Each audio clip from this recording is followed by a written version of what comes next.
When my kidney stones flared up, Edward abandoned me on an overpass just because his childhood crush, Anna, called to say her kitchen pipes had burst. I pleaded with him not to leave me there alone, but he rolled up the car window with an icy expression. "Call a cab and get to the hospital yourself."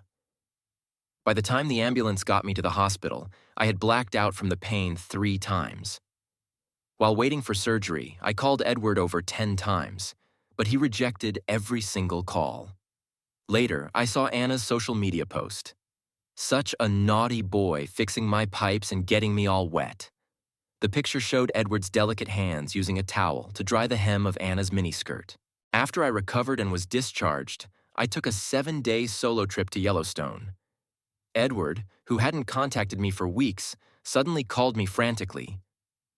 "Selena, why haven't you been checking up on me?" When I returned, I finally answered Edward's 208th call. "Selena, where have you been these past days? You weren't home," he shouted accusingly. I didn't reply, keeping a calm expression as I exited the airport. During rush hour, I couldn't find a cab, so I waited outside until Edward arrived to pick me up. He stepped out, grabbed my suitcase, and sneered, "Gone for so long, thought you'd run off for good, but here you are crawling back." He continued, "It's almost time for our IVF appointment. The doctor says this round is crucial. Stop wandering around and get ready." He opened the passenger door, and a strong scent of women's perfume hit me, making me feel sick. Since I don't wear perfume, I said, "I'll sit in the back," taking a step back and opening the rear door myself. Edward didn't argue. The car remained silent as I put on my headphones and listened to music. At a red light, he suddenly asked, "Why are you sitting in the back?" I didn't catch his words clearly. "What?" Edward looked at me through the mirror and repeated, "I remember you always insisted on sitting in the front." My mind drifted to those days. Back then, I'd copied advice from the internet. Girls who were loved and cherished claimed the front seat as their place. I even bought a cute decal and stuck it on the dashboard. But that didn't stop Edward from letting Anna sit there. 3 months ago, I stumbled upon dashcam footage Edward hadn't completely deleted. On a day I begged him to take me to the hospital for severe stomach pain, he refused coldly and rushed off to pick up Anna for a concert. In the video, Anna sat in the front seat whining playfully. "Edward, I haven't seen you in days. I missed you." Edward's voice was gentle. "I'm driving. Stop moving around. Then pull over for a minute," she teased. The footage showed them pulling over, unbuckling their seatbelts, and what followed were suggestive sounds. Later, I found a used condom under the front seat. Since then, I stopped caring about sitting in the front. When I didn't respond, Edward pulled over and looked at me. "Selena?" Snapping out of my thoughts, I took off my headphones and gave a faint smile. "It's nothing. I just realized how childish I used to be." We reached the apartment complex shortly after. I got out, headed for the trunk to grab my luggage, but Edward called out and tossed something to me. It was a wedding ring. "Selena, can you stop being so careless? If you can't even keep track of a ring, how can you care for our future child?" I looked at the ring, identical to mine, and said flatly, "This isn't mine." I raised my left hand, showing my own ring still snug on my finger. Edward froze, his face paling. He quickly stuffed the ring back in his pocket. "I gave a ride to someone the other day. She must have dropped it. I'll return it." Watching his pathetic attempt at a cover-up, I realized how poor an actor he was. That ring was Anna's. After 8 years of marriage, our original rings couldn't be duplicated easily. Yet Edward had ordered a copy for Anna to keep her satisfied. I said nothing, pulling my suitcase along. Edward hurried after me. "Let me carry it." Checking the time, I said, "I'm free this afternoon. Let's go to the hospital. Cancellation policies usually require notice." Hearing this, Edward laughed sarcastically. "The IVF appointment is in 3 days. Why are you in such a rush? Fine, let's go now. I've got other things to do later anyway." He waited for me to get in the car, then drove off to the clinic.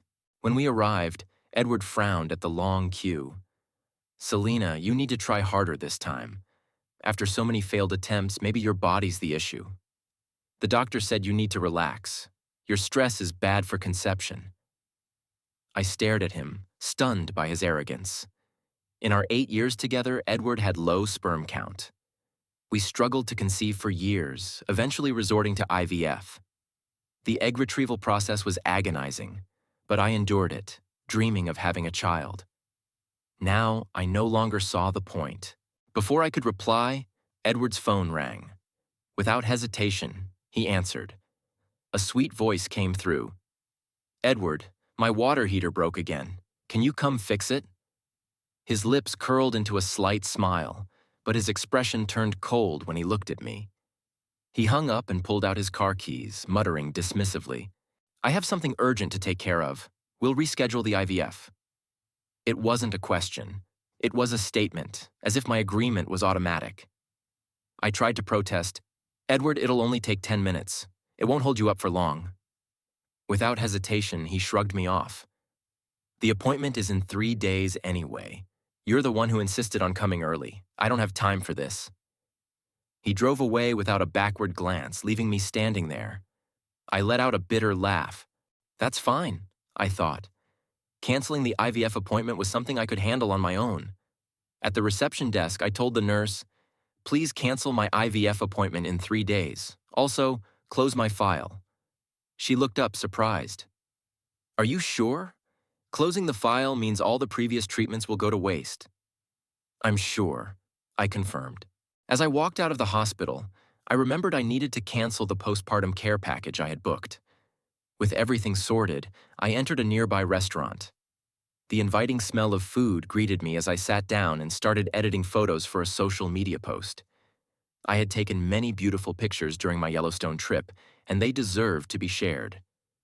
I created a collage of 9 photos and added a simple caption, "Dream fulfilled." Soon, likes and comments began to flood in, including one from Anna. Not long after, Anna updated her status. It was a photo of Edward's focused side profile with the caption, "My dependable Mr. Youth, always there when I need him. One call, and he comes running." The comments overflowed with well wishes. I casually liked her post, set my phone aside, and focused on my meal. A few minutes later, my phone rang. It was Edward. I ignored the call, but he kept dialing. After several attempts, I finally picked up. "Selena, did you go to Yellowstone alone?" he demanded angrily, the faint sound of running water in the background. Someone was clearly showering nearby. "Didn't we agree to go together when I had time? What's the point of going by yourself? We talked about taking family portraits there once the baby is born." His endless complaining almost made me laugh.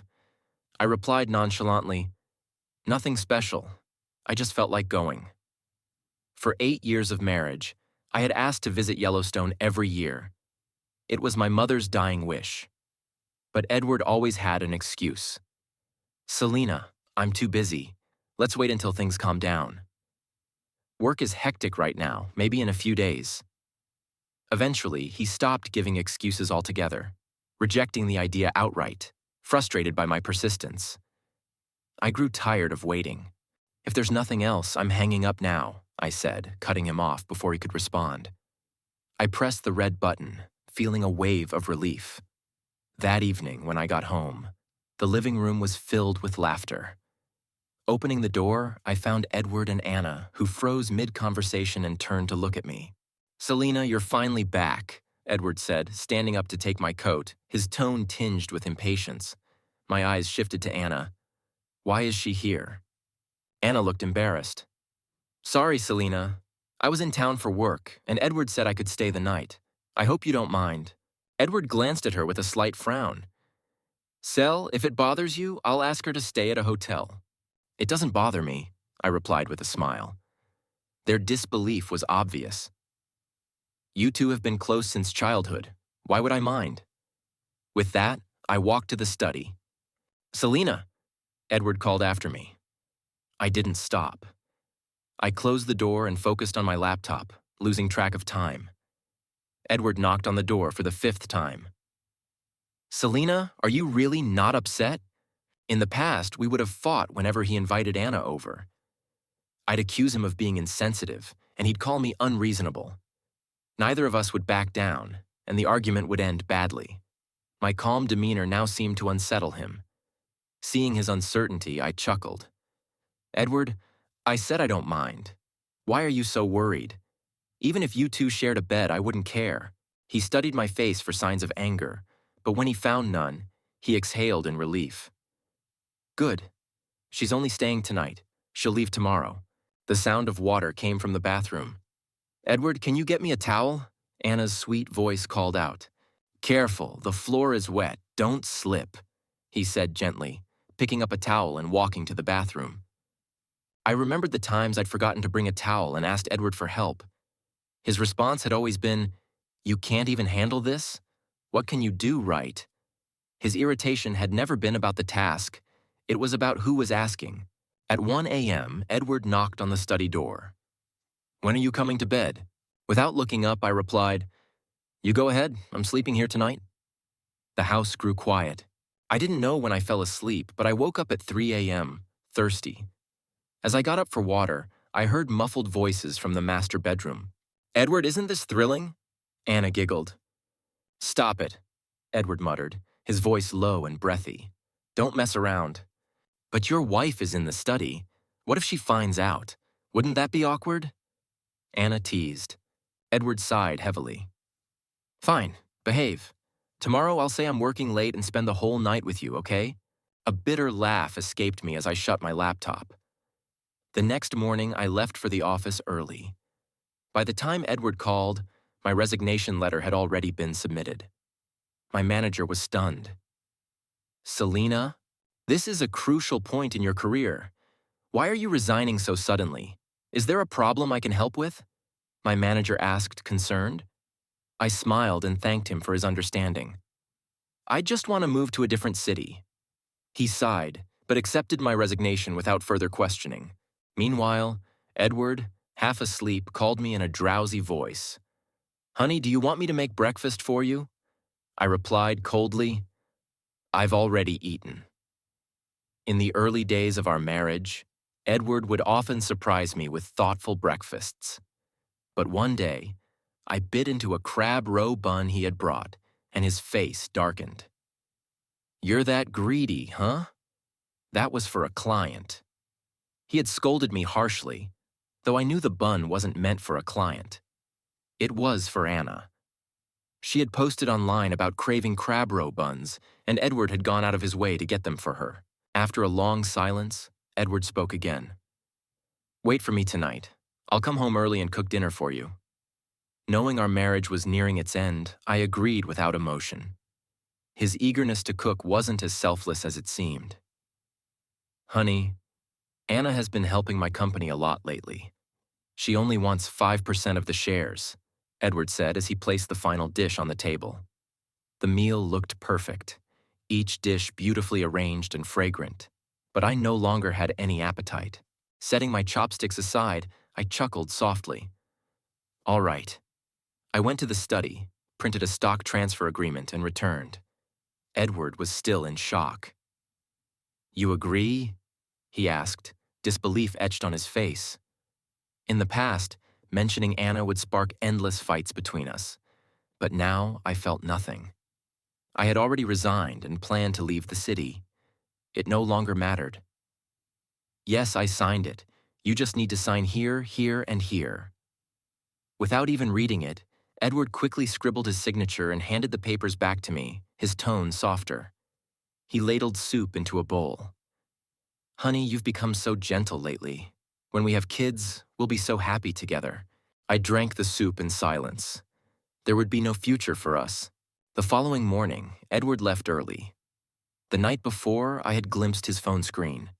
As expected, he wouldn't be back for days. Anna's schedule of company tours and vacations would keep him occupied. It was the perfect opportunity. I called a real estate agent and put our apartment up for sale. This apartment, paid for with 5 years of my savings, was supposed to be my premarital asset. Edward had been broke back then, unable to afford rent, so he moved in with me. Even as his company thrived, he never suggested moving out. When I brought it up, he'd laugh, saying, "This place feels like home. Let's just call it ours." He claimed he handed all his earnings to me, but after a few years, only his dividends came in. That was until I found out he had bought Anna a luxurious 2-story villa when she moved to the city, a home worth 10 times our apartment. If I was leaving, I'd leave nothing behind. Within 3 days, the apartment was sold. I also completed the sale of Edward's remaining shares in his company and took half of our marital assets. Then I left the city for good. 7 days later, Edward and Anna returned from their vacation. Passing by a mall, Edward bought an expensive Chanel bag. Anna's face lit up. "How did you know I've wanted this forever?" But Edward pulled the bag away, his tone firm. "It's not for you." Anna's smile faltered. Edward's expression softened as if recalling something. "It's for my wife. She's been so patient, so understanding. No complaints, no drama. She deserves this." When Edward got home, bag in hand, he frowned, unable to open the door. He knocked. "Selena?" The door opened, and Edward smiled, ready to surprise me, but his expression darkened. A burly man stood inside, smoking and eyeing Edward suspiciously. "And who are you?" the man asked. Edward's face fell. "Who are you? This is my home. Where's Selena?" He tried to enter, but the man blocked him. "What's your problem barging into someone else's place? I bought this apartment. You're looking for the previous owner, right? She sold it. Didn't you know?" Edward froze, eyes wide, staring up at the building he had called home for 8 years. But it no longer held any trace of him. Every sign of his presence had been wiped away, replaced by the new owner. His face went pale, and he shook his head desperately. "No, that's impossible. I was just here 2 weeks ago. This is my home. My wife and I lived here for 8 years." He tried to push past again, but the man shoved him back, making him stumble. "Look at you," the man scoffed. "You don't seem like someone who can't afford a house. Why were you freeloading in someone else's place for 8 years? She's moved on, sold the place, and left. I suggest you do the same and figure out how to fix things with your wife." With that, the man slammed the door shut. Edward stood there, stunned, unable to accept the reality before him. "Selena, what's going on?" Edward muttered, pulling out his phone and dialing my number. He was met with the dreaded automated message. "The number you are trying to reach is currently unavailable." Panic washed over him as he opened his social media apps to send me a message, only to see it bounce back with a red exclamation mark. His face turned pale. "She blocked me. Selena, we were supposed to do the IVF together. Why would you suddenly block me?" He started pacing in confusion, muttering to himself. Sensing something was seriously wrong, he desperately called my old workplace. "Hello, I'm Selena's husband. She's blocked me, and I need to contact her urgently. Can you put her on the line?" There was a long pause before the person on the other end responded mockingly. "Selena quit last week and took everything with her. Didn't you know?" The designer bag Edward was holding slipped from his grasp, hitting the ground with a loud thud. The realization of what had happened twisted his disbelief into fury. "This can't be happening. We had plans for one more round of IVF. We're legally married. How could she just vanish? Where could she possibly have gone?" He fired off one question after another, trying to convince himself it wasn't real. But his rant was cut short by my former colleague's cold voice. "Married? If I had a husband like you, I would have kicked him out years ago. Selena endured 8 years of your nonsense, and you never cared. You're the one who couldn't have children, but she suffered through all those IVF treatments. And now you're surprised? Don't call here again, or I'll come and deal with you myself." The line went dead. No matter how many times Edward redialed, the call wouldn't go through. When my coworker messaged me about the call, I had just landed in a beautiful coastal city, one of the most desirable places to live. Reading the message, I smiled to myself.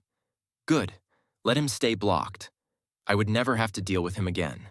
Edward, now lost and with nowhere to turn, sat dazed outside the apartment building, repeatedly calling me. Selena, how can you be so cruel? He whispered to himself. Just then, his phone buzzed with a new notification. A bank alert. 50 million had been withdrawn from his account. It was my rightful half of our marital assets, part of the divorce settlement. Edward's face twisted in horror as he read the message. His expression darkened, and he borrowed a stranger's phone to call me. Selena, you think you can just leave and cut all ties with me? We're still legally married. His voice was cold and condescending. Come back now, and I'll forget this ever happened. If you want to sell the house, fine. I'll buy you a new villa. Just come back. I chuckled bitterly. Edward, we're already divorced. There was silence on the other end. What did you say? His voice trembled with disbelief. You'll be hearing from my lawyer soon, I said calmly. You're lying, he shouted, anger lacing his words. When did I sign divorce papers? In the stock transfer contract, I answered casually. Silence hung between us. I could almost hear his breathing quicken before the sound of something shattering erupted through the line. He must have remembered the moment I willingly agreed to give Anna 5% of the company shares.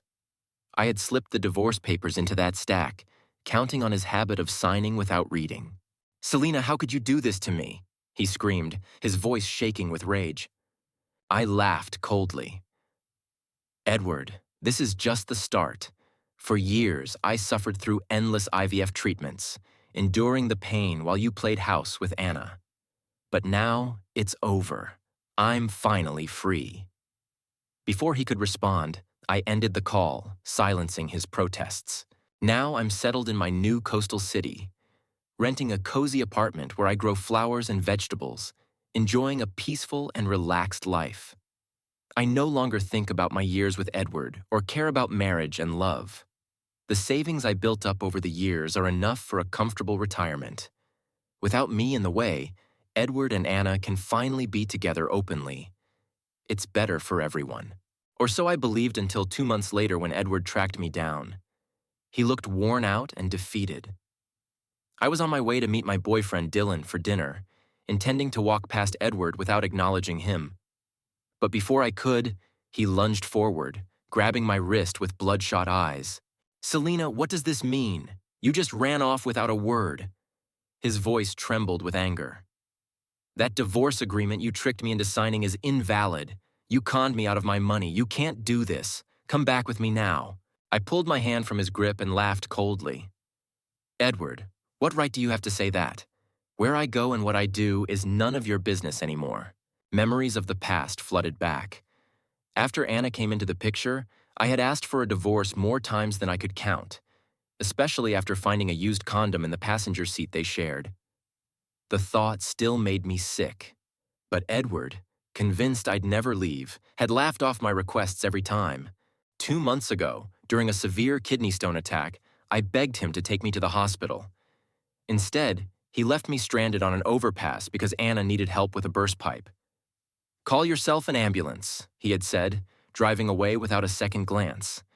Late at night, unable to find a cab, I endured unbearable pain until an ambulance finally arrived and took me to the hospital.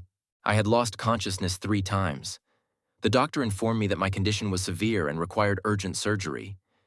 Before the procedure, a nurse handed me some paperwork to sign. She looked around and asked, "Where is your family?" I had called Edward more than 10 times, but every call went unanswered. Instead, I saw Anna's smug social media post. Naughty boy got me all wet fixing my pipes.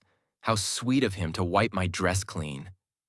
The photo showed Edward carefully dabbing at the hem of Anna's skirt. I let out a bitter laugh and signed the forms myself. At that moment, I gave up completely. I had tried one last time to ask for a divorce, and when Edward ignored my messages during my solo trip to Yellowstone, only to question me angrily upon my return, I saw how ridiculous the whole situation was. I decided not to waste another moment on futile arguments. I hailed a cab, leaving Edward fuming on the sidewalk. What I didn't expect was for Edward to follow me. When I arrived at the restaurant, hand in hand with Dylan, Edward stormed in after us, his eyes red with anger. Without warning, he swung a fist at Dylan, but Dylan swiftly dodged the punch. I gasped in shock, looking up to see Edward glaring at Dylan with a mix of jealousy and contempt. Pulling me into his arms, Edward growled, "So this is what you've been doing? A pathetic man stealing my wife? Do you even know she's still legally married to me? We've been married for 8 years, and you're encouraging her to cheat." Dylan sized him up with a smirk. "Oh, so you're the famous ex-husband? Selena told me all about you." He chuckled mischievously. "Honestly, Selena is so amazing. I wouldn't mind being her side piece if that's your concern." I couldn't help but smile at Dylan's audacity. Before Edward could react, I stepped forward, took Dylan's hand, and shielded him behind me. "Edward, let me make this clear. We are divorced. Dylan is not a homewrecker. He's my boyfriend." I glanced toward Edward's side where a familiar figure was stepping out of a cab. "Why don't you focus on your own life? You already have someone else to entertain. Don't embarrass yourself any further." Edward turned pale as he followed my gaze. His lips moved, but no words came out. Anna, dressed in a tight, short skirt, walked over and clung to Edward's arm. "Selena, don't get the wrong idea," she said sweetly, her voice dripping with fake innocence. "Edward and I grew up like siblings. He just looks after me because I'm alone in this city. Why get jealous over something so minor?" She paused, fluttering her eyelashes. "If it really bothers you, why didn't you say so? I'd have stayed away if you asked. But look at you. Married to Edward for years, yet you didn't trust him. Now you've run off to another city with a new man. Isn't that humiliating for Edward?" Her performance was nauseating. I laughed scornfully.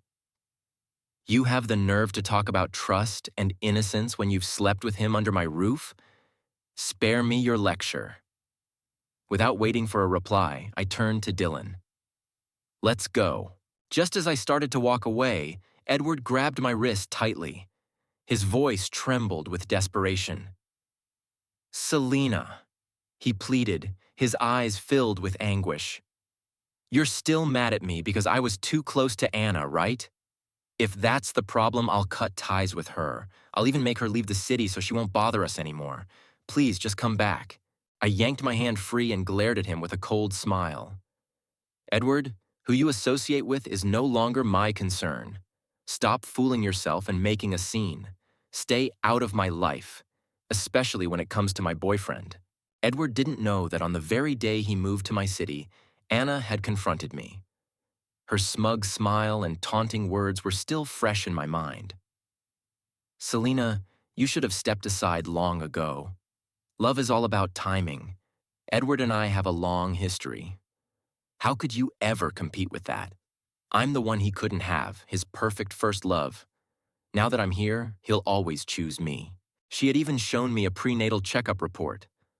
"I'm pregnant," she announced, her smile widening. "It's Edward's." I froze, stunned. She twisted the knife deeper. "You thought Edward was infertile? You were wrong. He just didn't want children with you. Face it, you've lost completely." Her words left me cold and disgusted. "If you want a man like that, he's all yours. Trash belongs with trash." I turned and walked away without looking back. Edward didn't give up easily. He spent months trying to find me, but I refused to see him. He called from different numbers, but I blocked them all, finally enjoying peace. 6 months passed, and I settled into my new coastal life. Dylan was by my side, and we worked and traveled as we pleased. He had already taken me to Yellowstone twice. On those trips, Dylan captured stunning photos of me, creating a beautiful series that blended past and present.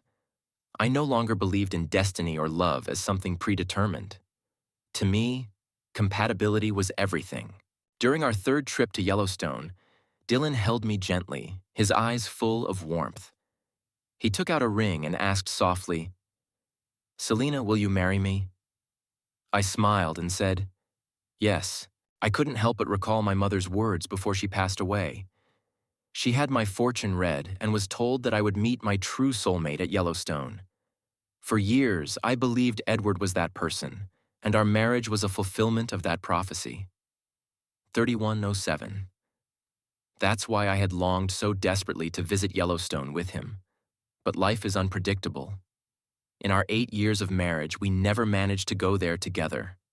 When I finally let him go, I ended up living by the sea and visiting Yellowstone on my own terms, where I discovered the person truly meant for me. On the day Dylan and I registered our marriage, Edward somehow found out and showed up to stop me.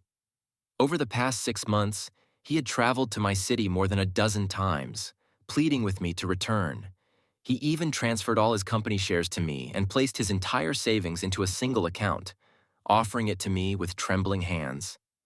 "Selena, please come back to me," he begged, tears streaming down his face. A rare sight for someone as composed as Edward. "Let's just pretend none of this ever happened. I won't hold a grudge against your boyfriend. We can go back to how we were before. You don't understand, Selena. These 6 months have shown me how much I need you. I can't lose you." I took the bank card from his hand, and a flicker of hope lit up his eyes. "Selena, does this mean you'll come back?" But my smile was cold as I said, "This money is compensation for the 8 years of my life that you wasted. This isn't reconciliation. It's a settlement. Consider it a divorce payout for all the wrongs you did to me." After all, his company's success came from both our efforts. I chose not to take any shares, just this amount, which I saw as my rightful due. On my wedding day with Dylan, I shared the announcement online. Friends and family filled the post with warm wishes. Despite being blocked and erased from my life, Edward still found out and came to see me once again. In just 3 months, he looked like he had aged a decade. 32 to 48, standing in the cold wind, he coughed incessantly, his frail frame a shadow of the man I once knew. When he saw me, he rushed over, desperation gleaming in his eyes, and tried to grab my hand. "Selena, please don't go yet," he rasped. "I just need to ask you one thing. If Anna had never been in the picture, would you have still left me? Without her, would we still be together?" I paused, reflecting on his question. After a long silence, I smiled softly. "Maybe. Maybe not. Life isn't built on what-ifs, Edward. Anna was destined to be the obstacle in our marriage, just as she was meant to end it. Maybe I should thank her. She was like a mirror, reflecting your unfaithfulness. Without her, I might never have seen the real you or had the strength to leave." With those words, I turned and got into the car. As we drove away, I glanced back to see Edward still standing there. His once proud posture was now hunched, and he remained rooted to the spot until he became a small, dark figure and finally disappeared from view. The next time I heard about Edward was through the news. A massive fire had destroyed his company's office building, burning it to the ground overnight. His company went bankrupt, and investigations revealed that the arsonist was one of his mistresses. That mistress turned out to be Anna. After our divorce, Edward had been diagnosed with terminal lung cancer. The last time he came to see me, he was already running out of time. 34-36. Anna, eager to inherit his fortune, manipulated him relentlessly. But Edward eventually uncovered her deceit. "You told Selena you were pregnant with my child?" He had confronted her, his eyes blazing with fury. Through his investigation, Edward learned that Anna had lied and fabricated the pregnancy to break us apart. "You're a liar and a manipulative cheat," he shouted. "You were never pregnant." Blinded by anger, Edward hired people to drive Anna out of the city. But those men, driven by their own greed, assaulted Anna instead. In retaliation, Anna set his company on fire, leaving them both in ruin. Later, I read in the news that Edward had succumbed to his illness, unable to afford further treatment. Anna, meanwhile, was sentenced to prison for arson and murder. The entire affair was both tragic and ridiculous, but it no longer concerned me. 35-50. 2 months after my wedding, I started experiencing nausea and vomiting. A trip to the hospital confirmed that I was pregnant. When I told Dylan, he was ecstatic. He lifted me in his arms and spun me around with joy before hurrying off to prepare everything for our baby. Whenever I felt discomfort, Dylan stayed by my side, supporting me and sharing every burden as though it was his own. I often laughed and spoke to my growing belly. "Take it easy on me, baby, for your dad's sake, okay?" We were about to welcome our first child, and a beautiful new chapter of happiness had begun.